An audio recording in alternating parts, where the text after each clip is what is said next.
So this week we're talking about gear rental and how to get shit done for free.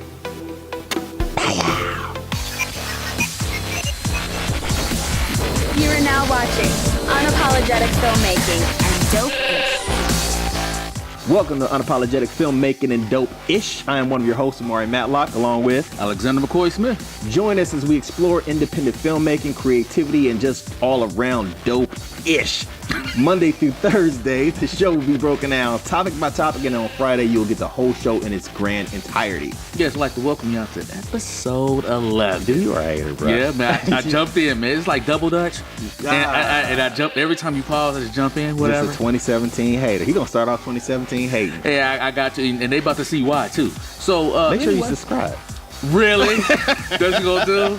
Yes, everybody, if you enjoy it, subscribe, share it, hit that like button. Even if you don't enjoy it, subscribe anyway. Yeah, hit that like button anyway, right? Yes, sir. And don't forget to follow us, too. And be a part of our crew. Be a part of our film group. That's true. Yeah, Yeah, you know what I'm saying? Follow us, you know what I'm saying? All the stuff be down below. All right. So this is episode 11. Yeah, it's like I just said. Episode 11. Yeah. You a hater. All right. Okay. You ready? All right, yeah, let's go. What's the first topic? First topic. We're going to go ahead and talk about, we're still into pre-production. Mm-hmm. And we're going to talk about renting gear. Gear rental. If you are fortunate enough to actually have a budget to rent gear. Yeah. There's a lot of different places that you can rent locally, any place locally. I know we have a couple local spots here in Ohio where you can rent gear from. And I don't know who you should really say them, but I mean, there's production house rental places everywhere. Depending on what department you're in, you basically will make a list. So say for instance, you have a cinematographer, you're blessed enough to have a cinematographer. Mm-hmm. He or she would know what they need, and that's obviously will be based off of budget. So, it's your cameras, it's your lenses, it's your grip stuff, it's your lighting, it's pretty much everything. Yeah. You know what I'm saying? So not all production places or production rental houses have everything, so you definitely want to check and make sure that they're going to have what you need. There is a place online that I know a lot of people go to called lensrental.com. Mm-hmm. And don't let the name fool you. It says lens rental, but they actually have lenses, they have cameras, they have pretty much everything, man. Like I've seen Arri cameras, Reds, Canons, Sonys, pretty much everything, so you can go there. And real quick, you was telling me too that because technically we haven't used them personally, because in our production, in the independent, what we do, we try to get people who got actual equipment. So with that being said, but you was telling me that they pretty much ship it to you. Yeah. So there is no like, hey, I'm going to go pick it up. Like no. It's like you do your order and it's coming. I think they're located in Tennessee, so they will pretty much. And I know that they're not the only ones. I know that there are other ones out there, but I just know that's one that a lot of people kind of rent from. So yeah, wherever you're at, they'll ship it to you, whatever lens you need, whatever camera you need, and obviously it's going to be a cost per day, you know what I'm saying, rather it's $900 or $5,000, whatever, you know what I'm saying. So it's basically dependent on the camera, they have prices, and then based off your budget, you know how many days you're going to need it for, and you make it happen. Or in our case, like you said, is we'll find somebody who owns gear already. And a lot of times when that happens, if say for instance it's say it is a cinematographer and you are paying him or her daily rate, it may be daily rate plus their gear or whatever, you know what I'm saying. So you want to check with them and see what kind of gear they have. So if they have a black magic package or a red package or whatever, you know what I'm saying. So you kind of see what they got, and you will pay them based off of their expertise as well as their gear. Mm-hmm. Now let me ask you this though. So how did you find our cinematographer then? Because then also what we're saying too. Big shout out to my man Michael Porter. Yeah, exactly. Wow. Yeah, I know. What? Wow. Okay, I'm sorry, Mike. I'm sorry. Oh my God. But anyway though, but with that being said though, that means then now what we're going into is actually how do you find somebody then? You know what I'm saying? Like you don't have the budget. You know what I mean? Right. It's like, like take us, right? Yeah. We really had the money for that, Right. So I'm like, so pretty much you were the scout. Yeah, I was a producer. What I'm saying? I was a producer. That was my job to find crew for us directors. You know what I'm saying? Mm-hmm. So it was producer and director. But I think Mike I was looking for a wardrobe, and someone referred me to Hollywood. Shout out to Hollywood, amazing wardrobe designer, costume artist. But they told me one of his films that he had, did clothing for, which was Mike's movie. It was called, I think, The Good Fight, I believe it is. And don't quote me, it might be wrong. But it was. I'm about to say exactly, because you already flipped his name up. So hey, look, hey, Porter was my wife's maiden name until I shackled her. Anyway. Oh my goodness. You know what I'm saying? So I got a legitimate reason, Mike. Okay.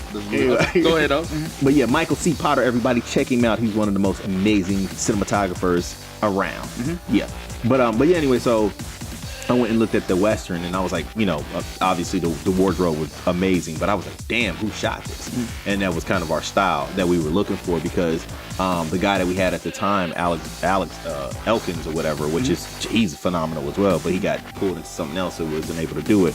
But yeah, so that's when I saw Mike, and I was like, damn, this guy is really good. So even with Mike, we talked cameras, but at the time, I'm like, I trusted him. You know what I'm saying? I'm like, what can we shoot on? And he had the Blackmagic, he had the production camera, which, to be honest, that's like one of the cheaper cameras, you know what I'm saying? But it has that dynamic range, and I was like, I couldn't believe how good it looked, because even our post-production team, like the visual effect guys, they was like, damn, this looks good. What did you guys shoot it on? A red? Right. And I was like,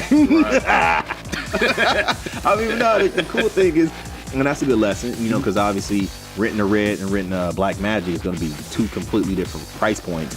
But, if you have a guy who really knows their camera, they can make that shit look amazing. You know what I'm saying? And not just cameras. That's another thing I know a lot of people get caught up on is, oh, what camera do I have, this, that, and the other, whatever.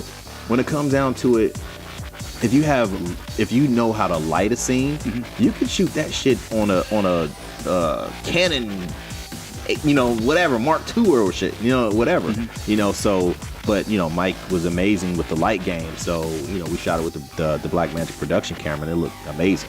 Okay. So, and that's Tales from the Blood Fairies, if you guys did not know it. Yeah, it's on YouTube, it's on our channel. We own rebirth-films LLC.